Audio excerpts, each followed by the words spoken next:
I lost everything in exactly 17 minutes. Not slowly, not over months. Just 17 minutes. One moment, I was sitting in a quiet conference room, staring at a manila folder on a polished wooden table. And the next, I was 41. Years old, broke, and walking out of a building that had just erased my entire life. My house, gone. My savings, gone. My truck, gone. And my kids, reduced to scheduled weekends, like I was some distant visitor instead of their father. I didn't even remember how I walked outside. Everything felt numb, distant, like I was watching someone else's life fall apart. I dropped my first duffel bag on the curb. Then the second, that sound, that dull thud of fabric hitting concrete. It felt final, like a period at the end of a sentence I never wanted to write, and that's when I noticed him, a man standing across the street, watching me. I don't know how long he had been there, maybe minutes, maybe longer. But now that I saw him, I couldn't ignore him. He wasn't moving, just standing there in a charcoal overcoat, calm, patient, like he had all the time in the world. Then suddenly, he stepped off the curb and started walking toward me. Not fast, not slow, just certain, each step measured, controlled. Like he already knew exactly how this moment was going to play out. My chest tightened. For a second, I thought maybe he was another lawyer, or someone sent by my ex-wife. But something about him felt different. He stopped about 6 feet away from me. "Excuse me," he said in a calm, steady voice. "Are you Hayden Burroughs?" Hearing my name like that from a stranger, right after losing everything, it sent a strange chill through me. "Yeah," I said slowly. "Who are you?" He gave a small nod. "My name is Atakas Peeberly. I'm an estate attorney from Manhattan." That made absolutely no sense. I frowned. "You've got the wrong guy." He shook his head gently. "No, Mr. Burroughs, I don't." Behind me, I could feel her presence. Belle, standing in the doorway of the house that used to be mine, holding a glass of red wine, watching everything like it was some kind of entertainment. I didn't turn around. I didn't want to see her face. I looked back at the man. "What do you want?" I asked, my voice flat. He paused for a moment, almost respectfully. "I came yesterday," he said. "I waited until you finished at the lawyer's office. I didn't want to intrude." That hit harder than it should have. He knew. He knew exactly what had just happened to me. Then he said something that didn't belong in reality. "Mr. Burroughs, you became a very wealthy man approximately 3 weeks ago." For a second, I just stared at him. Then I laughed. A short, empty laugh. "Yeah," I said. "Sure I did." But he didn't smile. "You have 30 days, he continued calmly, "to decide whether you want to stay one." The world went quiet. No cars, no wind, no noise, just his voice hanging in the air. I swallowed. "How wealthy?" I asked. He answered like he was listing groceries. $57 million, a 14-acre estate in Saratoga Springs, New York, 4 classic cars, and additional assets not yet inventoried. My heart stopped. "To me?" I asked. "To you." "That's not possible." "It is," he said. My hands felt cold. "I haven't spoken to anyone in my family from New York in over 20 years, I said. "I'm aware." That answer, that simple, confident answer, made something shift inside me. Then he reached into his coat and pulled out an envelope. Heavy paper. My name written on it in careful, old-fashioned handwriting. He handed it to me. "There is one condition," he said. Of course there was. "There's always a condition," I muttered. "You must read the letter inside before you decide," he said. "You have 30 days. If you decline, everything goes to charity. No negotiation, no second chance, just yes or nothing." Then he leaned slightly closer, his voice lowering. "There's one more thing," he said. He told me to give you a message. Something tightened in my chest. Tell me. The man glanced, briefly over my shoulder, toward Belle, then back at me. He said, "You would understand this when the time came." I stared at him. What did he say? He paused, just for a second. Then he spoke. "The trap is already set." My breath caught. "You just have to walk into it." I felt something shift inside me. Something I couldn't explain, before I could ask anything else. He turned, walked back to his car, and left. Just like that. No explanation, no answers, just a message, and an envelope. Behind me, I heard fast footsteps. "Hayden." Belle. "Who was that?" she demanded. "What did he say?" I didn't answer. I picked up my bags, threw them into the back of my truck, and got in. She reached my window just as I started the engine. "Hayden, I asked you a question." I looked at her. Really, looked at her. At the woman who had spent months planning how to take everything from me, while pretending to still be my wife, and for the first time that morning, I felt nothing. "Goodbye, Belle." Then I drove away. In the rearview mirror, I saw her standing in the middle of the street, barefoot, phone in her hand, watching something slip away that she didn't understand yet. 3 blocks later, I pulled over. My hands were shaking, not from fear, from something else.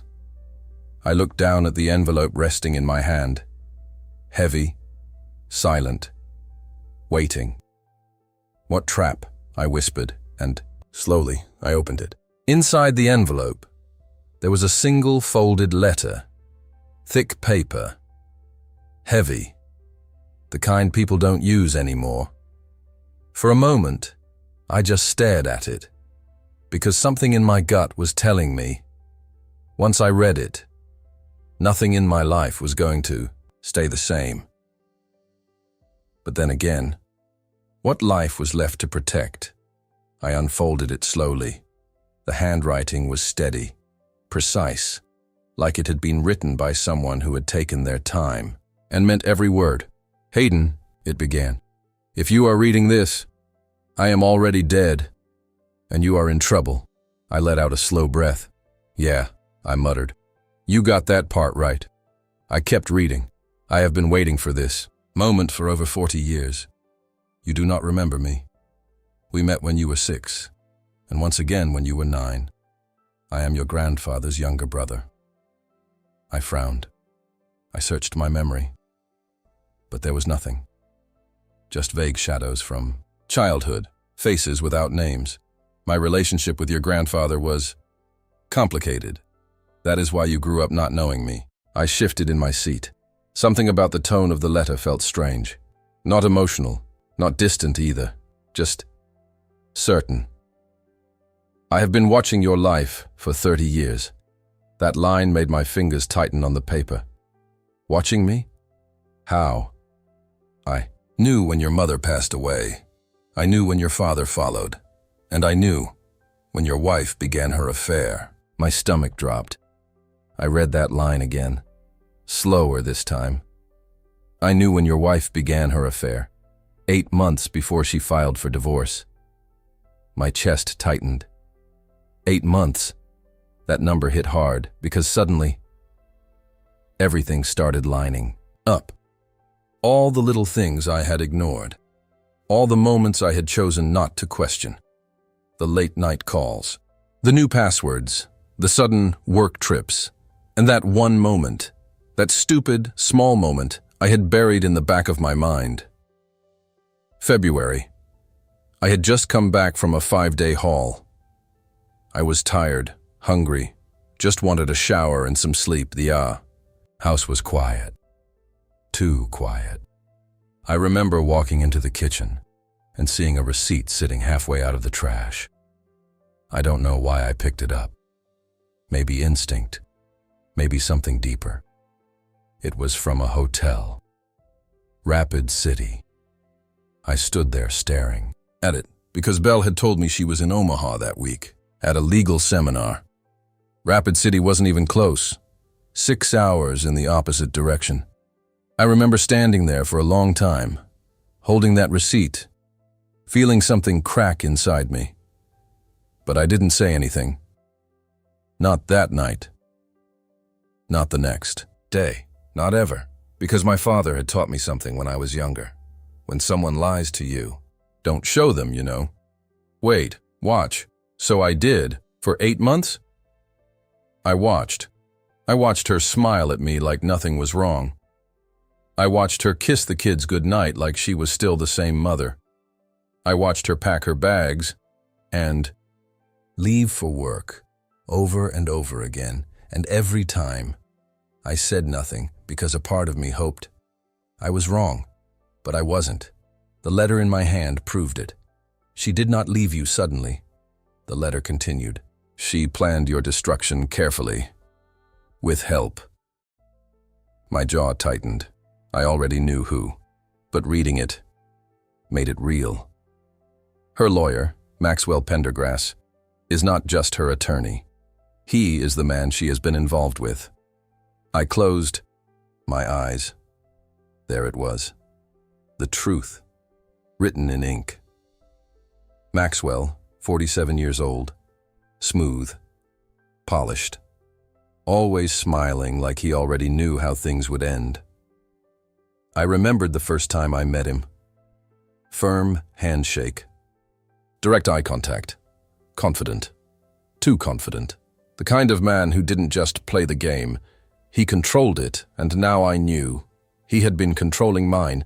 She has not only betrayed you emotionally, the letter continued, she has spent months planning how to take everything from you legally. That part didn't surprise me anymore, because that's exactly what happened.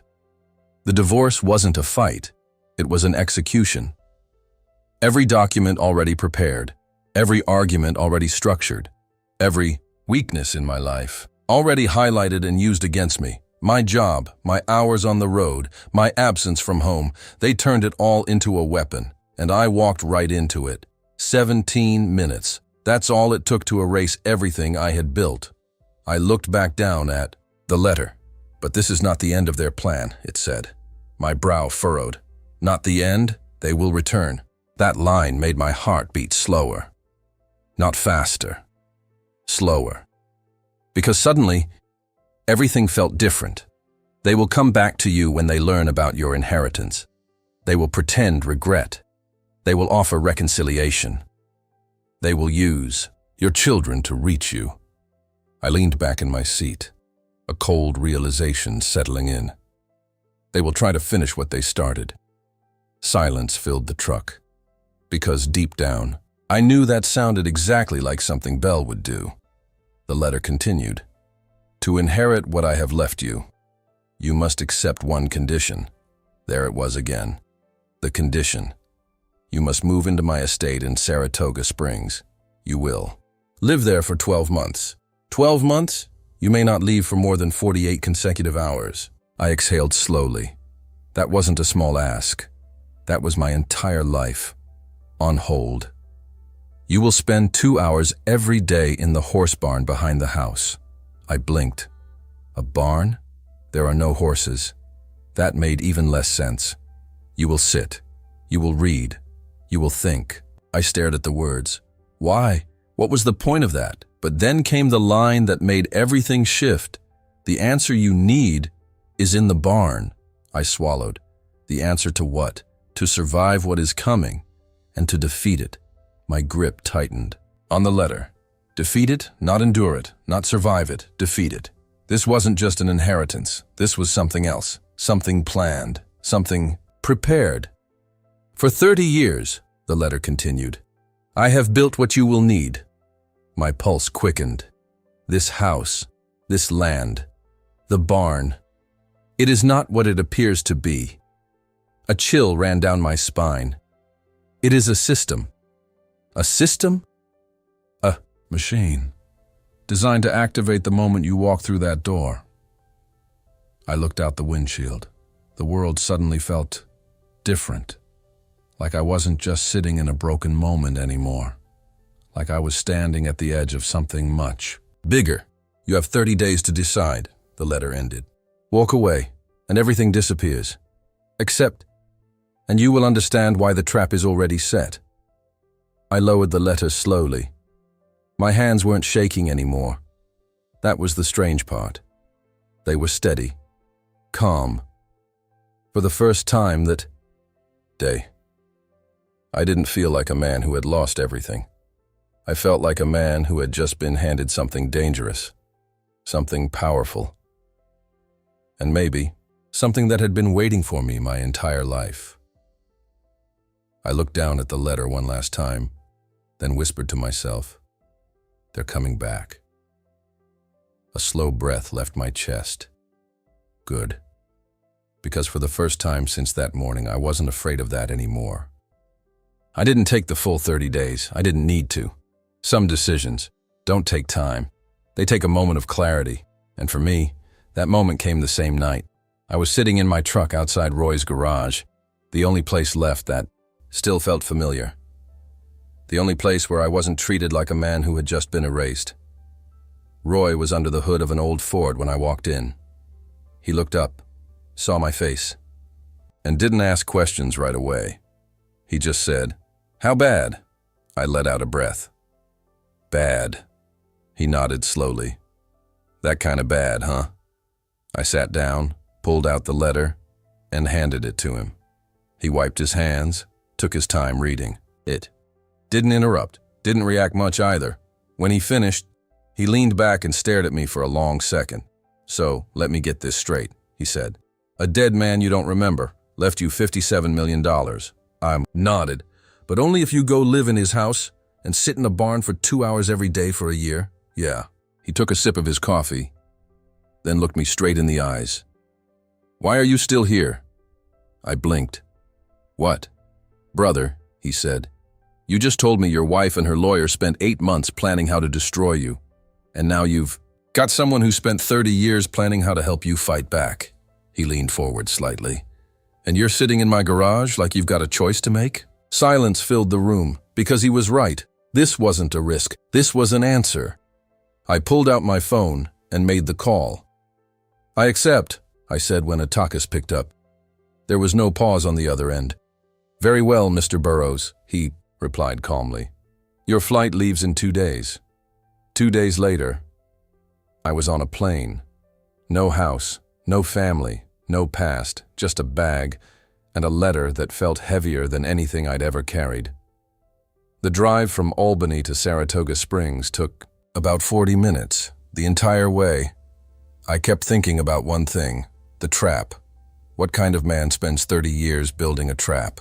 For something that hasn't happened yet? And what kind of life was I about to walk into? When we finally turned off the main road, I saw it. The estate. It wasn't just big. It was deliberate. Stone walls, dark timber, windows that reflected the sky like mirrors. 14 acres of quiet, controlled land, and behind it, I saw the barn, dark green, white trim, standing alone, like it was waiting. The car stopped. "Welcome home, Mr. Burrows," the driver said. Home. That word felt strange. But I stepped out anyway. The front door opened before I could knock. An older woman stood there. Small, straight posture, sharp eyes. She looked at me for a long moment, like she was measuring something. Then she said, "You don't look like the others." I frowned. "The others?" "The Burrows men," she said. Tall, thin, always dressed like they had something to prove. She tilted her head slightly. "You look like a man who works." "I do," I said. She nodded once. "Good," she replied. "He said you would." I stepped inside. The house was quiet, but not empty. It felt prepared, like everything had been set in place a long time ago and never moved since. "My name is Honoria," she said. "I've been here for 38 years. 38 years. That meant she had been part of this long before I even knew it existed. "There's food in the kitchen," she added. "You'll need your strength." "For what?" I asked. She looked toward the back of the house. "Tomorrow," she said, "you start in the barn." The next morning, I woke up earlier than I needed to. Couldn't sleep. Too many thoughts. Too many questions. I walked out toward the barn just as the sun was rising. The air was cold, quiet, the kind of quiet that makes you hear your own thoughts louder. I pushed the barn door open. It creaked slightly, like it hadn't been disturbed in years. Inside, it was empty. 6 stalls, no animals, a tack room, closed, a loft above, and 1 wooden bench against the far wall. That was it. I stood there for a moment. "This is it?" I muttered. No answer. Course not, so I walked over and sat down. 2 hours, that was the rule. At first, I just sat there, doing nothing, listening to the silence. Then I started thinking about Belle, about Maxwell, about everything I had ignored, everything I had missed, every red flag I had chosen not to see. And for the first time, I didn't feel angry. I felt clear, like something inside me was starting to wake up. After 2 hours, I left. No answers, no revelations, just silence. Day 2, same thing. Day 3, I got restless because the letter had said something important. The answer is in the barn, not the house, not the estate, the barn. So I started looking carefully, running my hands along the walls, the beams, the floor, checking places no one would normally check. And that's when I felt it. Under the bench. A small, smooth spot in the wood, almost invisible, but not quite. I crouched down, ran my fingers over it again. There was something there. A plug. Flush with the surface. I pulled out my pocket knife and carefully worked it loose. It popped out with a soft click. Inside, there was something metallic. A key. Small. Brass. Cold. My heart started beating faster. Because suddenly, this wasn't just a condition anymore. This was a design. I stood up slowly, looking around the barn. Only one door had been locked since I got there. A small one, near the tack room. I walked toward it. Each step felt heavier than the last. Slid the key into the lock. It fit perfectly. Of course it did. I turned it. The lock clicked open. For a second, I just stood there, hand on the handle, because deep down, I knew whatever was behind this door was the beginning of everything. Pushed it open. The light inside flickered on. A small room, maybe 10 by 12, simple, controlled, and inside, 3 things. A desk with a thick ledger on it, a bundle of letters tied together with white string, and a steel lockbox sitting quietly in the corner. Waiting. I stepped inside slowly, closed the door behind me, and for the first time since, that man on the street handed me that envelope. I understood something clearly. This wasn't just an inheritance. This wasn't luck. This was preparation, and I had just stepped into it. I stood in that room for a long time, just looking. The air felt different in there, heavier, like every inch of that space had a purpose, even if I didn't understand it yet. I walked over to the desk first. The ledger was thick, worn, but carefully kept. The kind of book that had been opened hundreds of times, but never carelessly. On top of it sat a bundle of letters, tied together with white string. 40, maybe more. I untied them slowly. The first letter was dated July 11th, 1995. My chest tightened the moment I saw the date. That was 3 weeks after my mother died. I opened it. "Hayden," it began. "Today I read that your mother passed away. I met her once when she was young. She was sharp and kind. You came from someone strong." I had to stop for a second. because no one had ever said that to me before. Not like that. I kept reading. You do not know me, but I know enough about you to understand what this moment feels like. I swallowed hard. Then I opened the next letter. Then another. Each one written at a different moment in my life. Moments that mattered. Moments I thought no one saw. My first job. The year I dropped out of college. The day I bought my truck. Even the day I got married. Every letter. Like someone had been standing just outside my life. Watching quietly. Waiting. 42 letters. 30 years. I sat down slowly. Because it didn't feel real. A man I didn't remember had been tracking my life closer than anyone who actually knew me. And then I noticed something else. The margins of the ledger. There were notes written in them, short ones. Precise. Dated.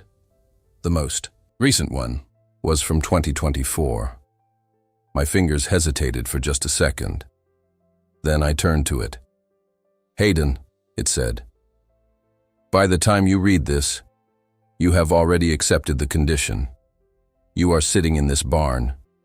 You believe you understand what is happening. I exhaled slowly. You don't. I leaned back slightly. Your ex-wife will contact you within 60 days. My eyes narrowed. She will pretend regret. She will use your children as the reason. She will not come alone. I felt my jaw tighten. She will bring Maxwell Pendergrass. He will present himself as a neutral party, a friend, someone there to help. The room felt colder. They are not coming for you, the note continued. They are coming for the inheritance. Silence filled the space. Because I already knew. That sounded exactly right. Then came the part that changed everything. Their plan is to manipulate you into signing a custody modification, allowing relocation to New York. My heart started beating slower, more controlled. Once the children are relocated, they will file for primary custody. They will use your work history, your past, and your instability against you.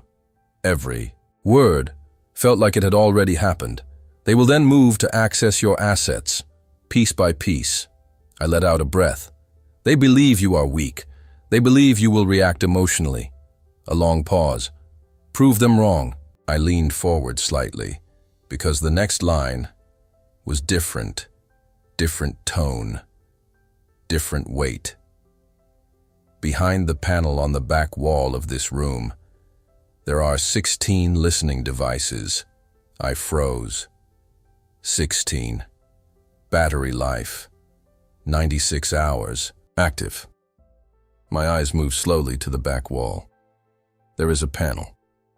It is not obvious, but it is there. My pulse picked up. Install them throughout the main sitting room before her visit.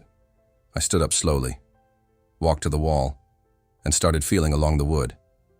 Nothing at first. Then, a slight shift. A seam, barely visible. I pressed. It moved. The panel opened with a soft click. Inside was a case. I lifted it out carefully, opened it. 16 small devices. Black, compact, silent. I stared at them, then looked back at the ledger. New York is a one-party consent state, the note continued. Recordings made inside your home are admissible. I sat back down slowly. This is not revenge, the final line read. This is defense. I let that sink in, because suddenly everything made sense. The barn, the condition, the silence. It wasn't about waiting. It was about preparing. I spent the next hour reading every margin note, every page, every instruction. There was more. A private investigator, already identified. A forensic accountant, already chosen. Contacts, built over decades. It wasn't just a plan. It was a system, a machine, designed to activate exactly when I needed it.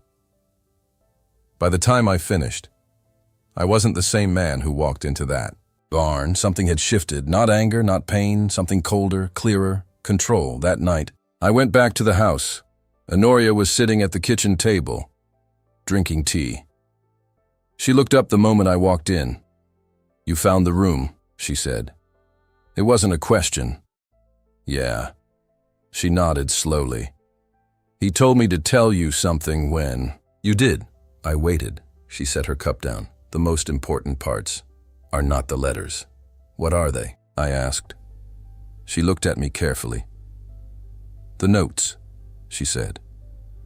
"The parts he wrote for you, knowing this moment would come." I exhaled slowly. "He knew everything," I said. "No," she replied quietly. "He didn't know everything." She paused. "He just knew people." That stayed with me, because that's exactly what this was. Not luck, not coincidence. Understanding. Weeks passed, then months. I followed the instructions exactly.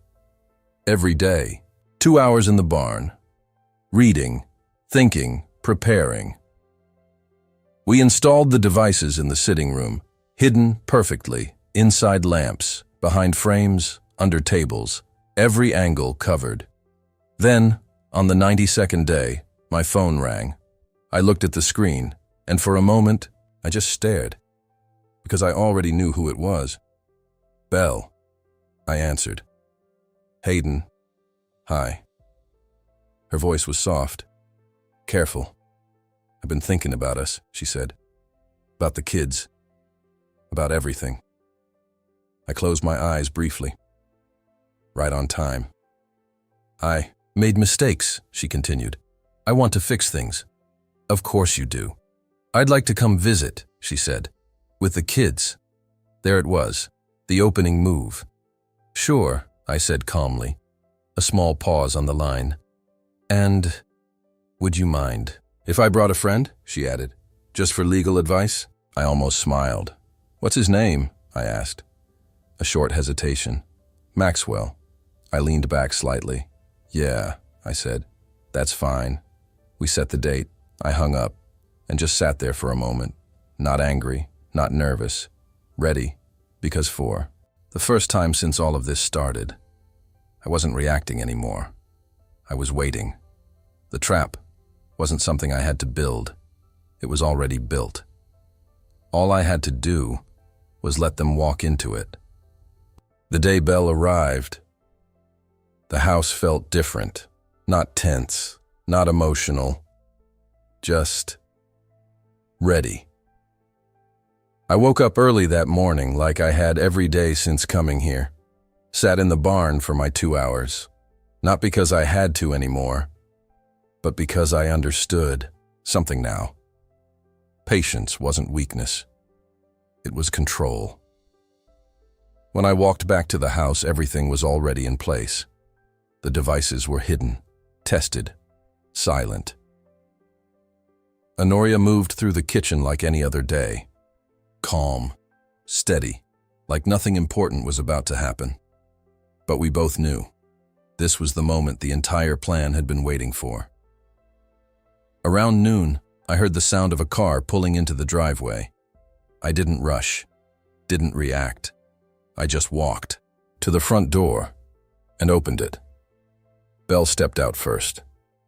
She looked exactly the same. Same posture, same confidence. But her eyes were searching, trying to read me, trying to understand what had changed. Behind her, Maxwell stepped out of the passenger side.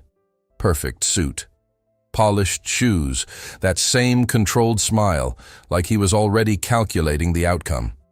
And the kids, they ran past both of them the moment they saw me. "Dad!"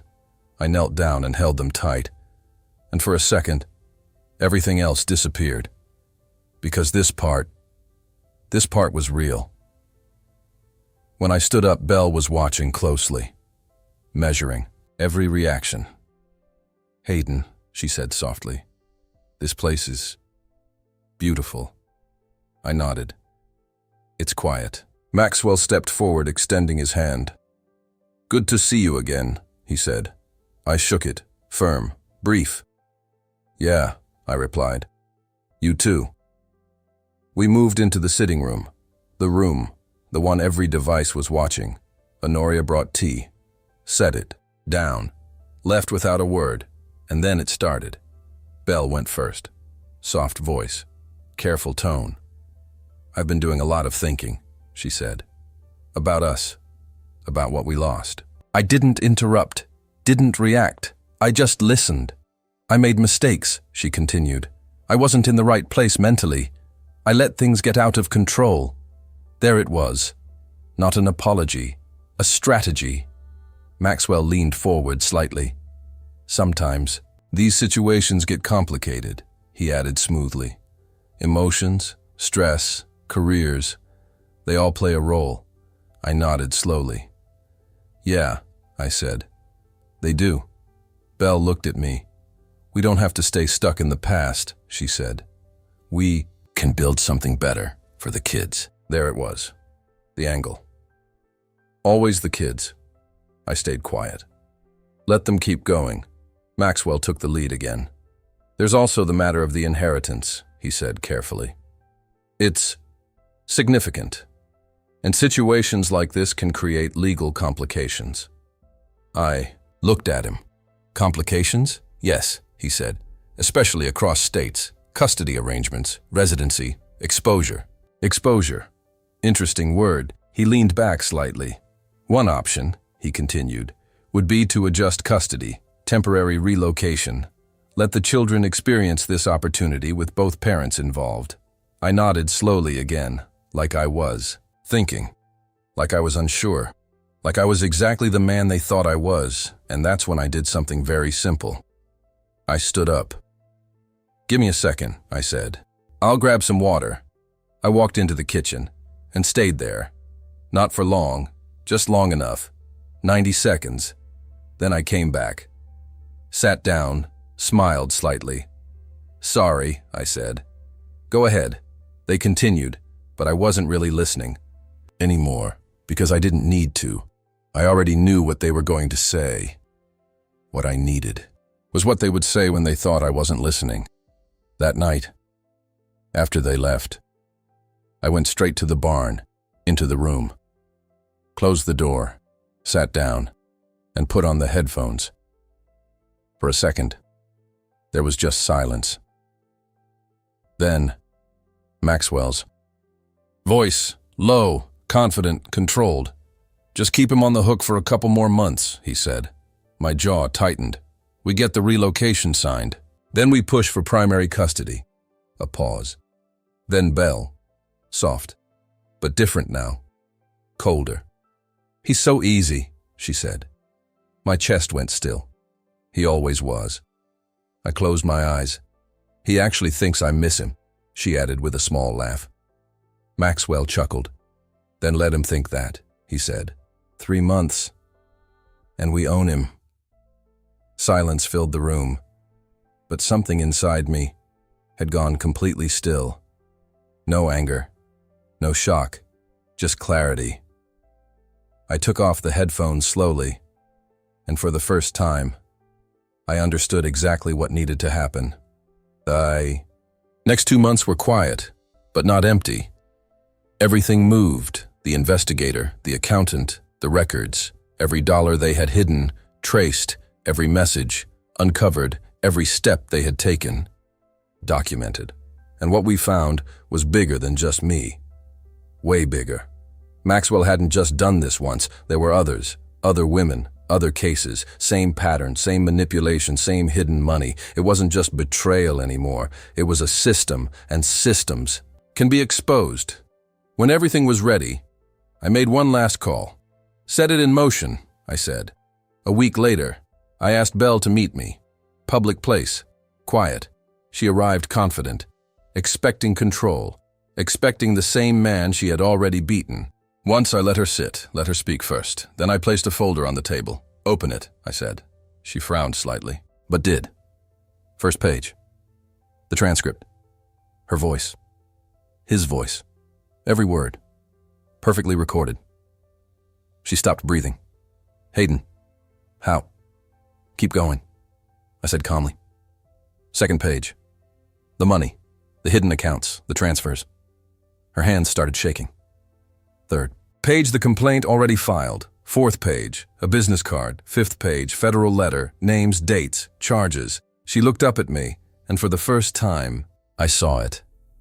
Fear. Real fear. This isn't just about us anymore, I said quietly. Her voice broke. The kids. I leaned forward slightly. Listen carefully, I said. Because this part mattered, not revenge, not anger, control.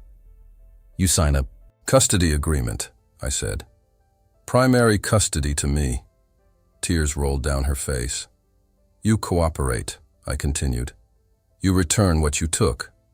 A pause. And you stay in your children's lives the right way. She nodded quickly, desperately. And if I don't, she whispered. I held her gaze. Then everything in that folder moves forward. Silence, heavy, final. 4 days later, she signed. Maxwell didn't walk away. He couldn't. The case was already too big, too complete. Everything connected, everything proven. He took a deal, lost everything. Career, reputation, freedom. Gone. Months later, I stood in the barn again. Same bench, same silence. But I wasn't the same man anymore. My kids were with me, safe, laughing, living, and for the first time in a long time, everything felt steady.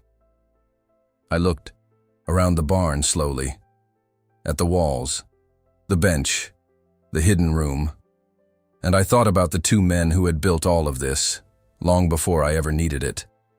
They didn't fight for me in the moment. They prepared me before the moment came. And that's the difference, because most people wait for life to break them before they try to respond, but the strongest ones prepare before the break ever happens. So let me ask you something. If someone had set a path for you, years before you even knew you needed it, would you trust it? Would you follow it? Or would you walk away because it didn't make sense yet? Because sometimes the biggest protection in your life is something you don't understand until it saves you. And by then, the trap has already been set.